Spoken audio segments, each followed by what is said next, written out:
Good morning, everybody. Now then, I'm going to read a story to you, and this story is called The Year We Muddled Through, and it's all about this year, well, last year now, the year of 2020 and going into the year of 2021. And I thought I would start by saying that all of you, yes you, home learners, all of the children, you lot, you are all my hero, because you have just been completely amazing throughout all this, and I am so proud of you. So well done. Are you sitting comfortably? Then I'll begin my story, The Year We Muddled Through, written by the author Lauren Fernmore. The Year We Muddled Through.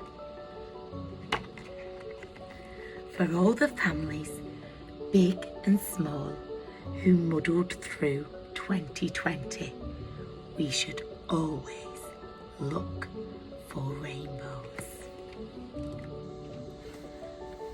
Someday when you're much older and much bigger than right now, you might just ask about the year the world turned upside down, when lots was lost but some things found in struggles steep uphill, when schools and shops and businesses all quietly stood still. And one day when you're older, I might tell you how life changed, how we learnt new ways to do things in a world so rearranged. But while you're still so little, here's what I think I'll do. I'll tell you all the good things about the year we muddled through. Our road became quite empty, free from all the usual traffic. The buses, cars and motorbikes, they just disappeared like magic. It had never been so quiet. Things had never stood so still. And when darkness came and sleep arrived, all was calm until a family of foxes darted swiftly from a hedge. Can you see them? They're darting quickly from a hedge.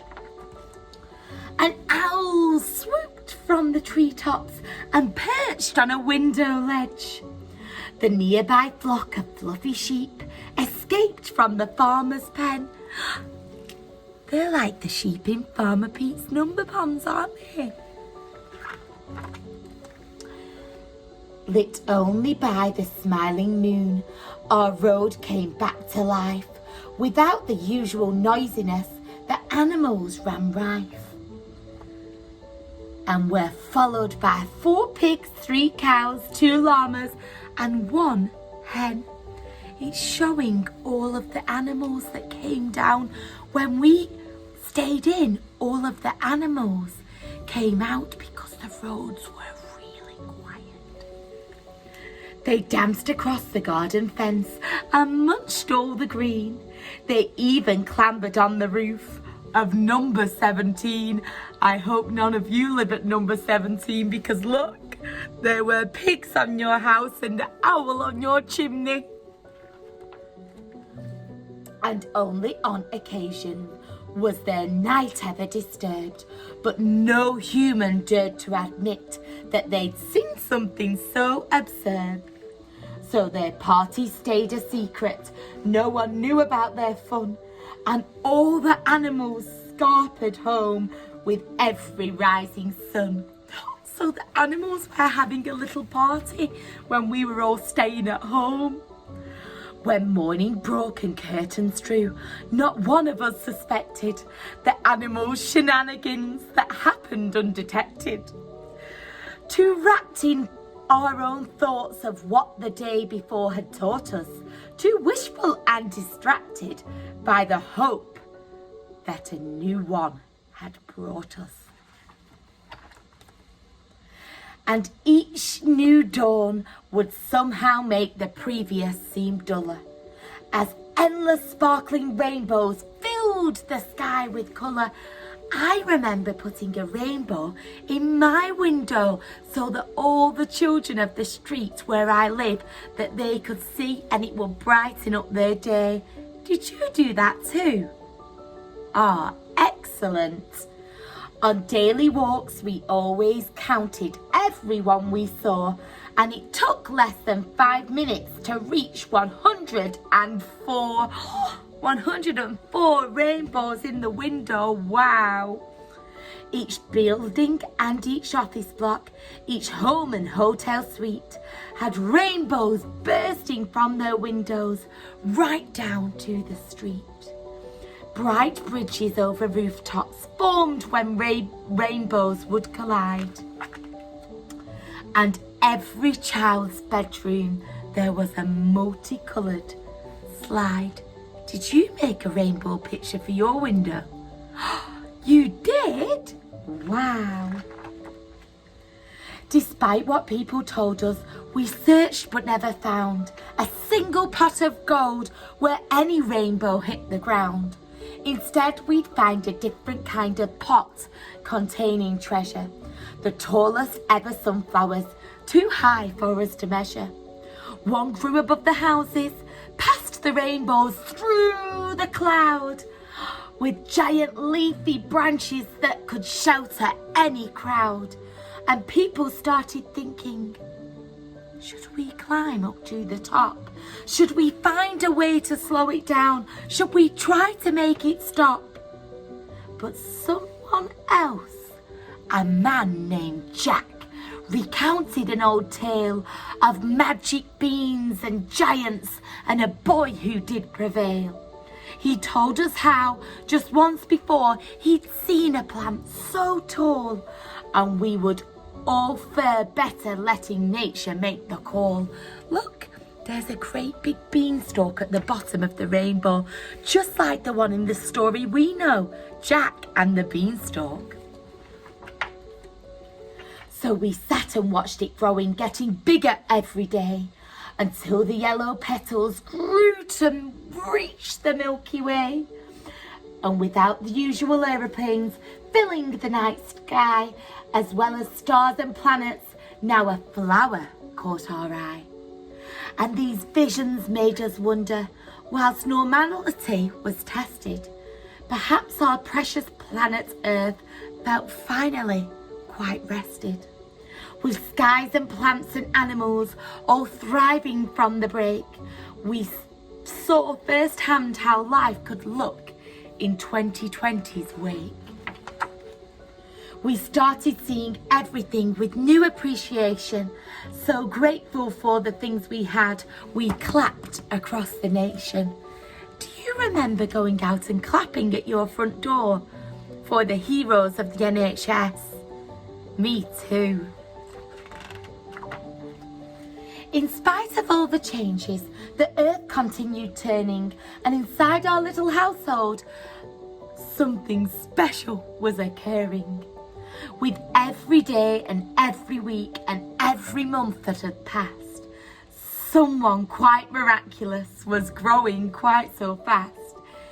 In a world we weren't quite used to, at a time so full of fear, whilst everything felt muddled, I'll still look back on that year and remember dancing animals and stars that filled the sky, with rainbows on each corner and sunflowers so high.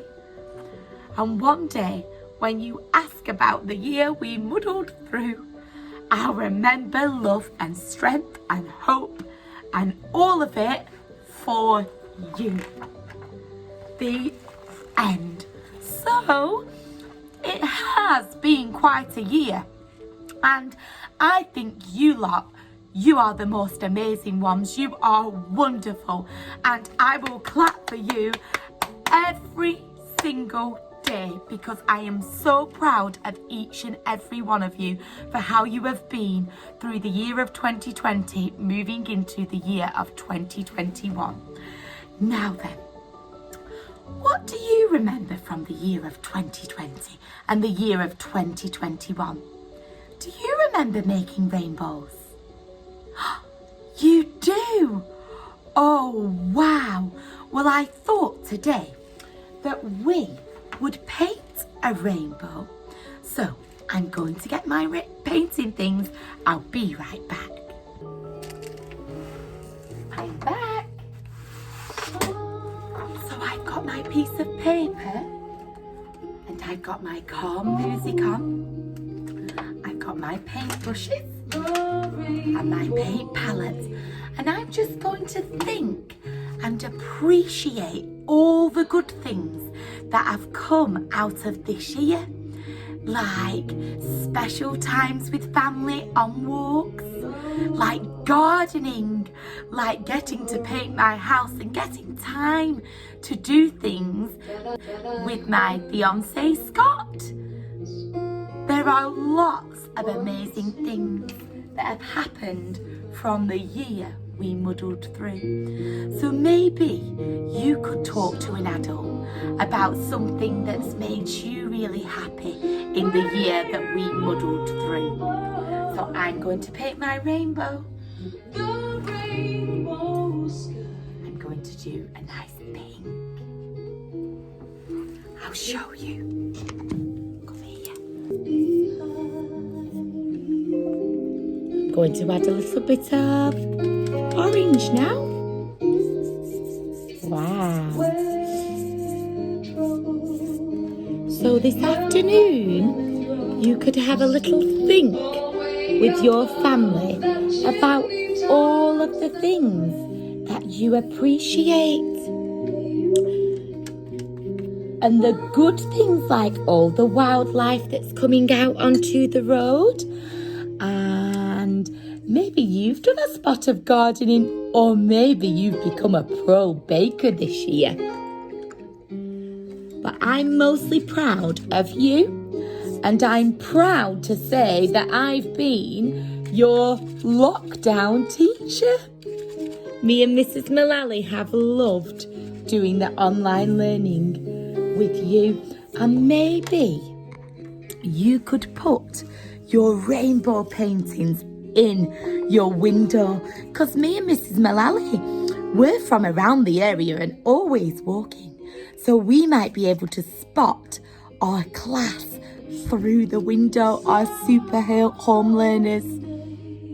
We cannot wait to see your beautiful rainbow pictures, but remember who is so proud of you, because you are our heroes during the year we muddled through.